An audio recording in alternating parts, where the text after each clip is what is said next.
Welcome. This is Leading with Spirit, the show that gives you an in-depth look at topics like what it takes to navigate your spiritual journey, how to heal yourself and grow your spiritual gifts, and balanced practices to expand your business and your spiritual leadership. I'm your host, Spirit Bird, shamanic teacher, healer, and author, here to guide you on your journey to becoming your most potent spiritual leader.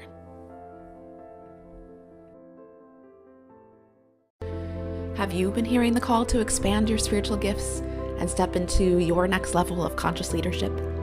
If you're a coach, healer, or a spiritual leader, you can learn more about Shaman School and growing your spiritual business on our website, holtonhealingarts.com, or send me a DM at Holton Healing Arts.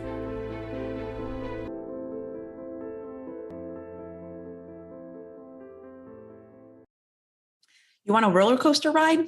Become an entrepreneur. That's what it can feel like anyway, especially in the beginning. Want to be a spiritual entrepreneur? Then amp that up like 10 times. Worrying about if this is going to work and how do I get from here to there is hard enough when we're just growing any business. But as a spiritual entrepreneur, we're also navigating questions like, am I being authentic? Does this actually create more good in the world? Or am I just lying to myself to feel better about what I do? Or even worrying, who am I to think I should be doing this work? I'm just a regular person. In our discussion today, we're going to be talking about how to move from self-doubt and self-judgment, one of the deepest poisons that we can self-administer, into self-trust.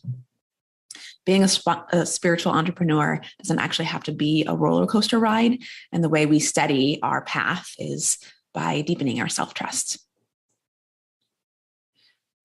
And so what I want to explore is why. If this is true, if self-trust is how we steady our course, then why do we spend so much time in self-doubt and self-judgment? Why do we do that? And how do we change things when we catch ourselves prepping for another dose?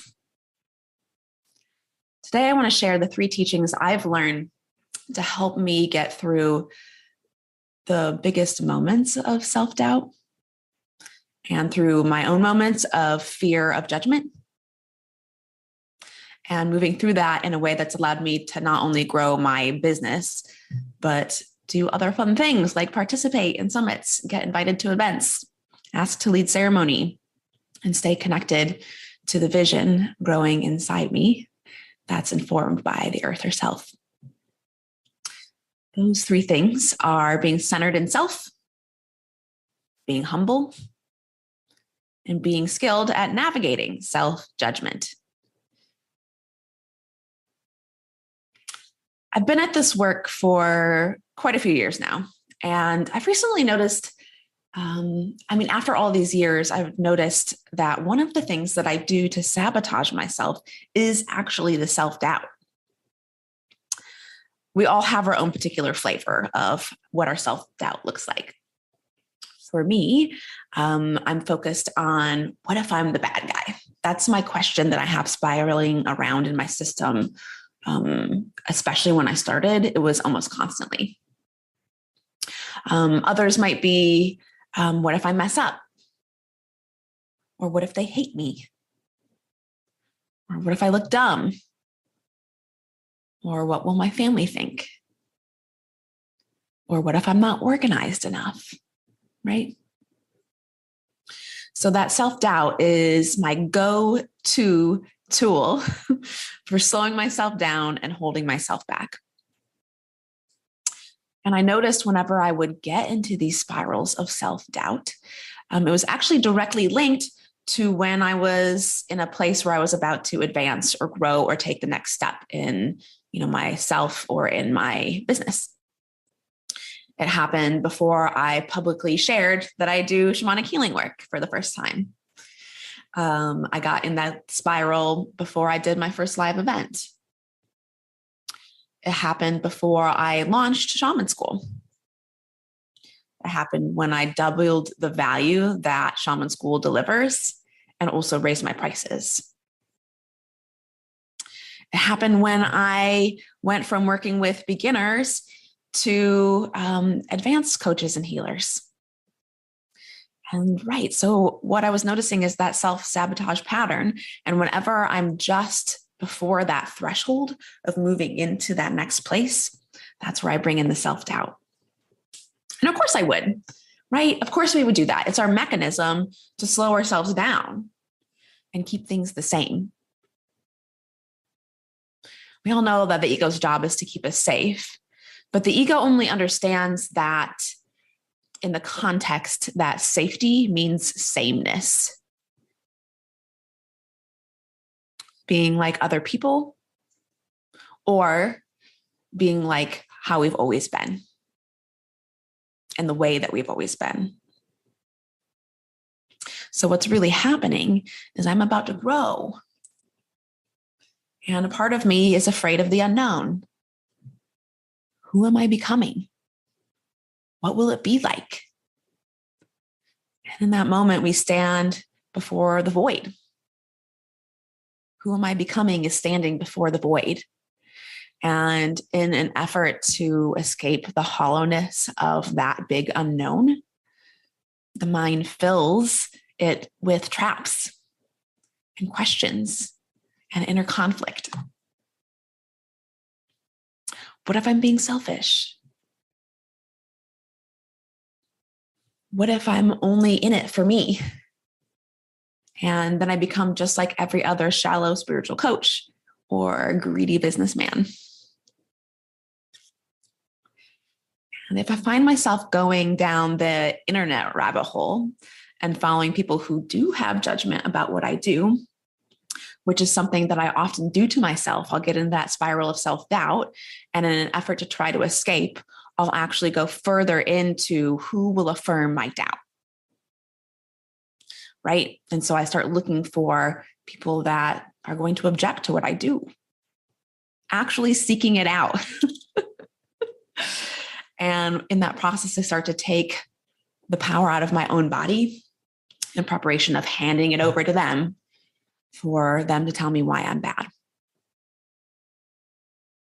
Or another way this might look is I follow the rabbit hole of looking at practitioners that do similar work. And then I start the game of comparing and thinking, oh, if I was just a little bit more like that person, or if I was just doing this a little bit more, maybe I need to do that. Or maybe I'm not good enough, right? And so this is where we start to administer that higher dose of self-doubt, self-judgment, distrust. But what I know now is when I catch myself in that act, in the spiral and seeking out that poison, I know I'm trying to hold myself back. So instead of following that spiral down, I can just get still and flip it. So one of the first steps in the process of flipping that self-doubt to self-trust is to be centered in the self. And in this way, the process is less focused on like, how do I get rid of this self-doubt? Like, how do I make it go away? It's less on how to get rid of it or how to cure the doubt, and more about actually healing the part of you that's afraid to give attention to the self, right?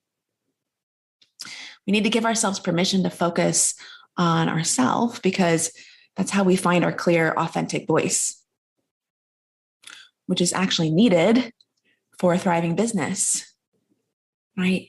And a thriving collective. And for many of us, helping others is how we've derived value for ourselves and in our lives. And if helping others is at the expense of the self, we're actually doing a disservice by not including our voice and our real feelings in the collective. And sometimes that can be hard to see because we spend so much time suppressing our own feelings. right? We actually talk ourselves out of our feelings and tell ourselves that we're doing the right thing, that we're being strong, that we're being brave, that, we're being the good person.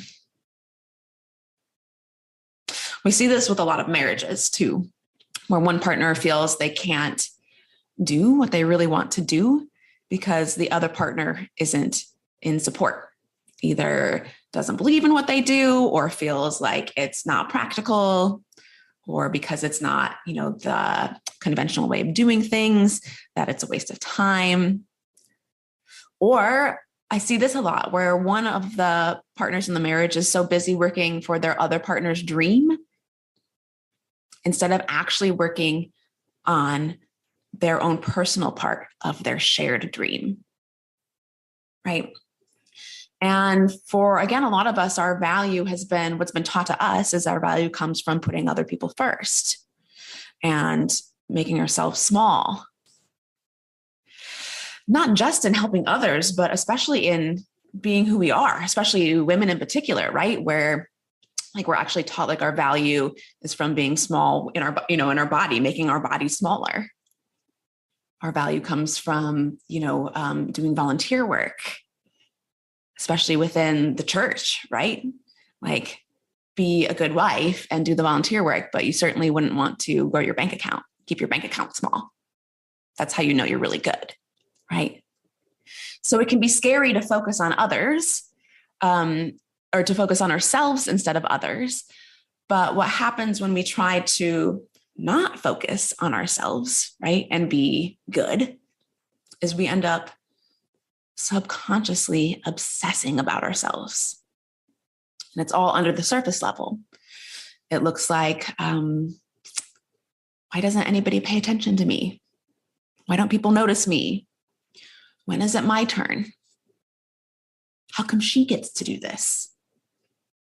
It looks like resentment often, right? And so this happens when we put off our dreams with other reasons, like when my husband's business is actually going, or when my kids are out of the house, or when I get one more client, or when I have X amount saved, then I can pay attention to myself and my dreams. And it's the same thing, right? It's the same thing of taking basically a block or another step and putting it between you and what you actually came here to do. Let me get this set up first, and then I'll actually do the thing. And I promise you, it doesn't work that way. It's when we pay attention to our dreams, actually putting attention on what we want and creating it, right? Putting our attention on actually creating it, not just thinking about what we want, that we then get the next client, or we save X amount of money, or our partner's business magically starts taking off and opportunities are showing up all over the place. And so if you truly want to bring light into the world, you can't do it while simultaneously cutting yourself out of the collective.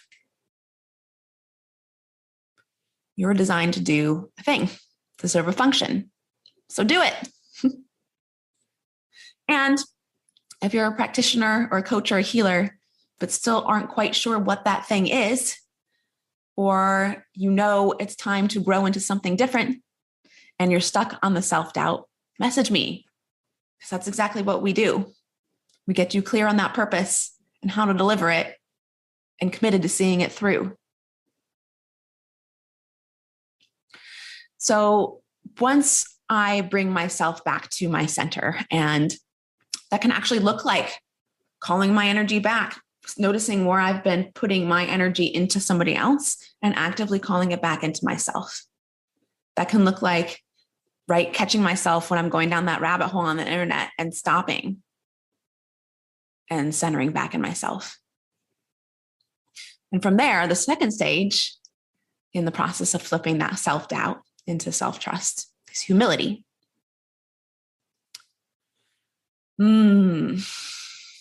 Often we think we are being humble when actually we're just diminishing ourselves, which is anything but humble. is an interesting word. So with the growth of Abrahamic religions that base themselves on the hierarchical model of theology, the meaning of humility changed. The word itself, humble, means of the earth.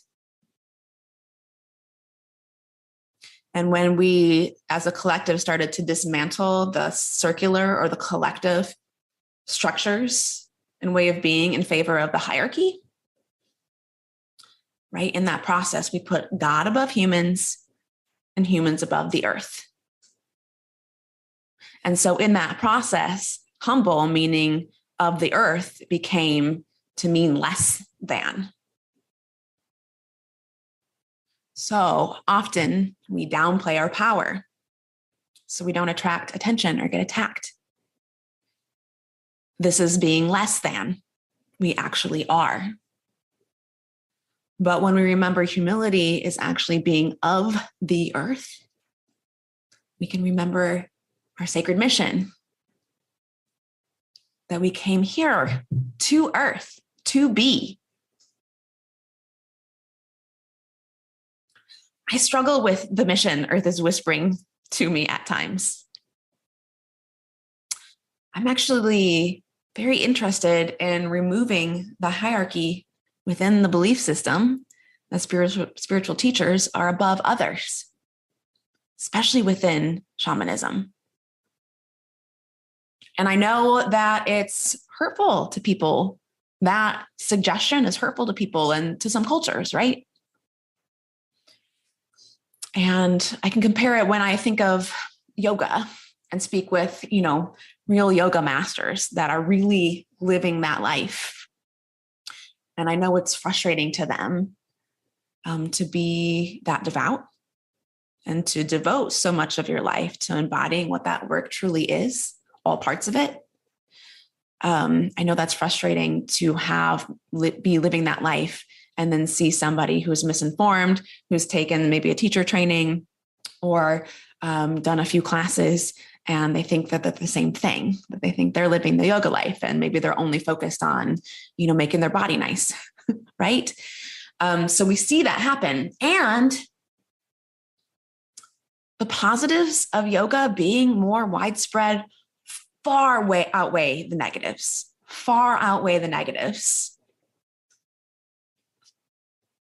And so here we are with a lot of spiritual teachers who think that they want to maintain the integrity by trying to keep that separateness. But what they're actually doing is maintaining the hierarchy.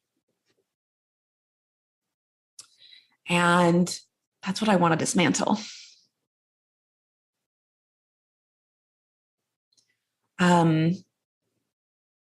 And yeah, I have worries about it, right? Because what if somebody misunderstands what I'm teaching? Or what if I teach a thing and people misuse it or make it shallow? But I also know in my body, this is part of what is wanting to happen through me and my life and others. And at the same time, what I'm actually doing is dismantling that own belief structure within myself. That there's certain parts of me or qualities of who I am that are higher or above other parts of me or qualities of who I am. And bringing myself down to the ground to be of the earth again. And I'm here on earth doing that work. That's humility. So even though some of what I can see my work contributing to in the world, and even though I sometimes have qualms with what that is and question it, and even though I know that this is far from a popular opinion, in fact, I can't say I even know someone else who shares that opinion, certainly not openly. I'm sure it's out there. I don't know everybody in the world, but I haven't really heard that shared as a positive thing very often. But Once I centered in myself, once I catch myself in that self-questioning, self-doubt, and I draw my energy back from being invested in others' opinions, then I can feel in my body that it is actually my path.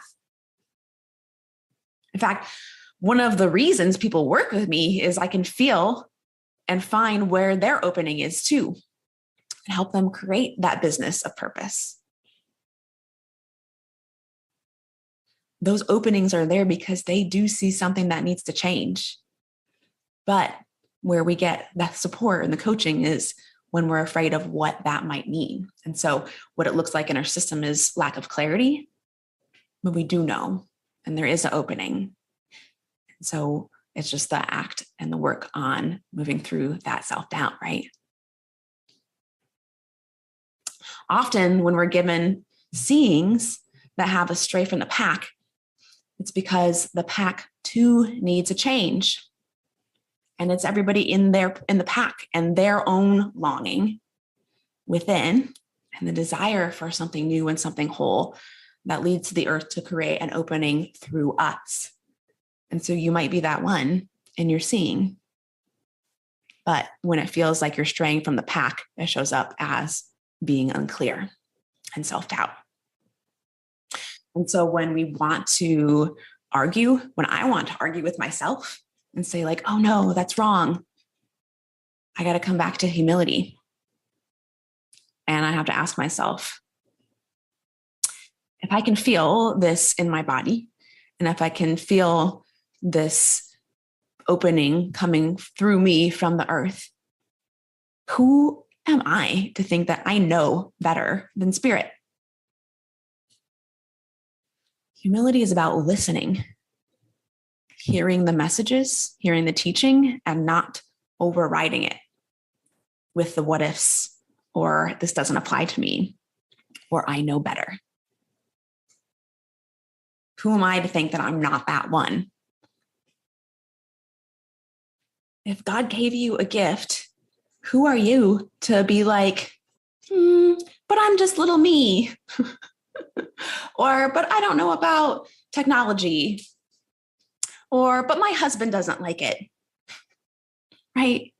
Who are you to act like you know more than God? And so even though it can feel like the opposite of humility, to trust that message and move forward, again, it's actually more humble to accept your role and your purpose than it is to override it. In the pretense of sort of false humility, or the new way we think of humility as acting less than, pretending to be less than what you actually are.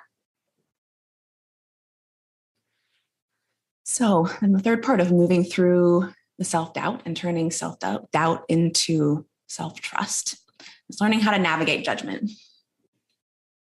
So, just to recap, catching yourself in the self-doubt and then bringing yourself back to center, reconnecting to that message and that purpose, hearing it, allowing it to come in, listening to it, not overriding it.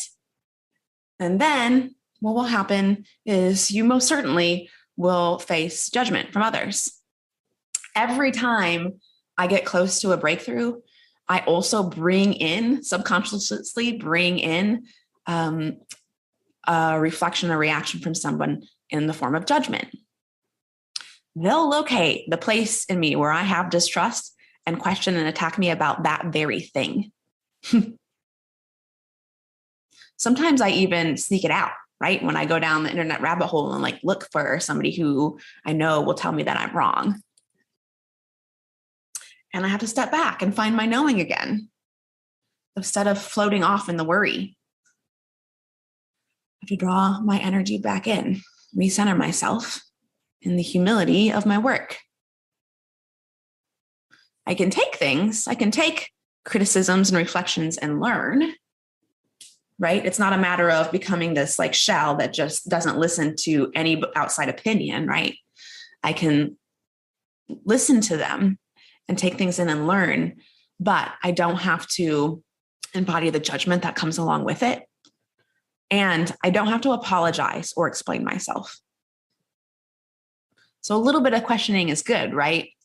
And if you've never had any of the self-doubt or self-questioning, there's a good chance something is not in alignment, and you probably are deeply in a shadow. And if you question yourself, there's a good chance you're actually all right. People with integrity worry about whether they're in integrity. People who are not in integrity don't sit around and worry about whether they're not in integrity. Right? So if you are in the doubt, if you're wondering sometimes, good, that's a healthy sign, but you don't have to stay there. So most of the time when we experience judgment from others, it's one, because we're subconsciously looking for a reason to stay in the doubt, right? Because we want to slow down the train, stay the same, not change, not become, right? Because the unknown is a mystery and we don't know what it'll look like. So better just stay the same.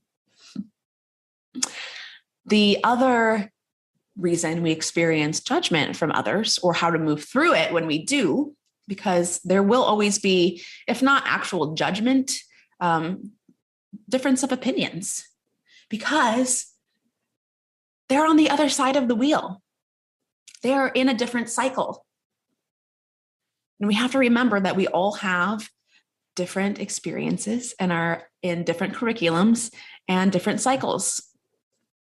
So someone who has maybe most of their life lived unconventionally, they cast off the mainstream and they haven't chased materialism.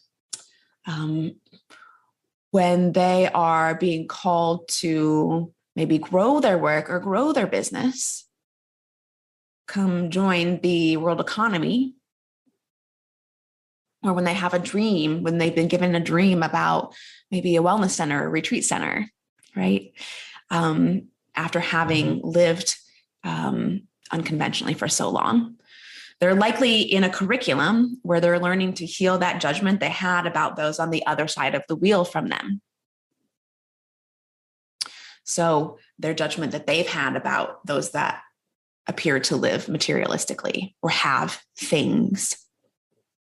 They're in a curriculum of learning to heal the part of themselves that can't see the beauty, that there's beauty in that too, and heal the part of themselves that's afraid to give you permission to enjoy nice things.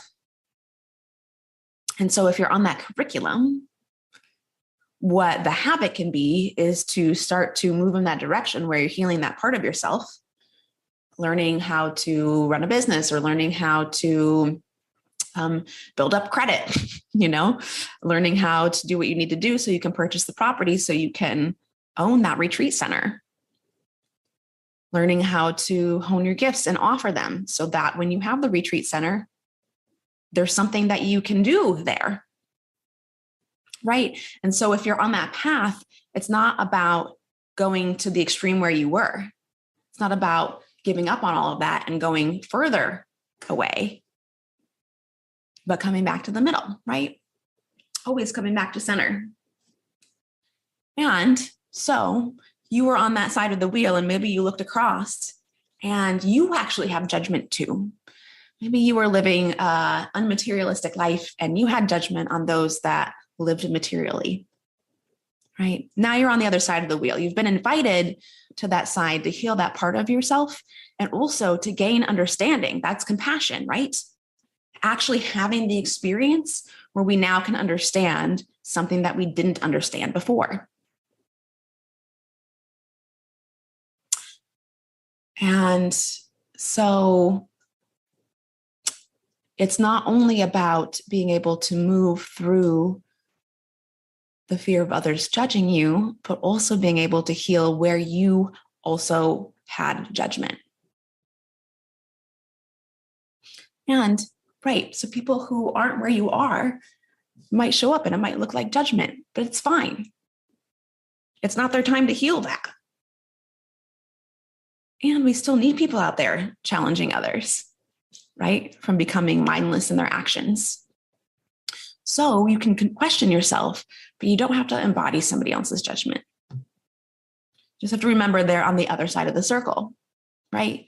And so if we continue with the materialism, maybe you've lived, maybe you have lived a really material life, and now you're learning how to be a minimalist. And now all of a sudden you might understand the value of living simply and living off the land and not needing material things to feel your value or your self-worth. And maybe as you cross over to that side of the circle, you might look at where you used to be, and you might judge those who look like what you used to be and forget that you are learning too. And maybe they came from the side of the circle you just got to.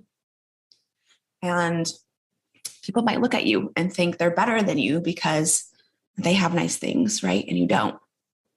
But you know the truth of who you are and what you're doing. And they're on the other side of the circle. They're not fighting with you. It's part of wholeness. And besides, how can anyone learn from you if you're hiding who you are behind doubt and judgment? And in the end, I realized for me that while I used to spend so much energy questioning if I'm doing the right thing, I do hear Spirit guiding me along the way with the gentle reminder that I didn't come here to be good. I came here to be me. Thanks for joining me today. Welcome to today's Member Query episode, where we explore questions about spiritual paths, intuitive gifts, growing a spiritual business, and shamanism. Do you have a question for us? Send us a DM at Holton Healing Arts. This question is from one of our private Facebook group for Leading with Spirit, from one of our members there. And the question is how to process energy in a safe way. And super common question. And so just to kind of touch on a couple light points here. First of all, at least within shamanic healing, we have to remember that we as individuals aren't actually doing anything. Well, let me say this. The only thing we are doing as humans is actually getting ourselves out of the way and letting spirit flow through us. So when you're dealing with taking on energies or helping somebody remove them, you're actually allowing spirit to come in. So spirit is the one that's actually connecting, not you. So that's the most kind of generic answer. Secondly, another way that we can do this in a safe way, and the way that we're kind of advancing more now, is instead of being sort of this traditional healer that sort of like sucks out the poison and takes it into yourself, what we're actually doing is guiding the individual to find the place where they might need to extract an energy or remove some negativity or remove some old stuff. And then us as the practitioner are actually finding that same place in ourselves. So we're not actually working on them and their stuff. We're actually working on ourselves and our stuff. And when we do that, we actually become the guide for them. So it's easier for them to remove their own thing. And in that way, we're not actually taking out anything from or for someone else. And then thirdly, part of this mechanism is awareness. So we want to be aware of one of the shadowy sides of having the gift of empathy or the gift of, healing touch. And that is that sometimes we actually feel other people's energy as a mechanism so that we can feel unsafe. Actually, it's a mechanism. It's like if we can know what's going on around us before they do, then we'll have the upper hand and we can prepare ourselves. So that is the unconscious version of the gift, when we're actually like out there tracking what might be coming out of fear. And so the conscious version is to understand that that's a protective mechanism. And so another way that we can process energy in a safe way is to keep our energy within ourselves and let other energy stay within themselves. So not actually seeking out the energy of other people, being conscious of when we are. Right. And when we are doing it, we don't have to, again, punish ourselves for it. We just need to remind ourselves, oh, wait, this is actually not my energy. And so I don't even need to take this in. And when we do take it in, it often is for that self-punishment, or so we can feel unsafe, or so we can make sure we're the victim. So just having awareness here is a really, really powerful way to start processing energies in a safe way. I hope you enjoyed this episode of Leading with Spirit. And if you did, please share the link for this episode with your biggest takeaway, tagging me at Holton Healing Arts. It would also support me if you subscribed and left a rating and review of the show so we can support more people living their highest purpose. Until next time, journey on.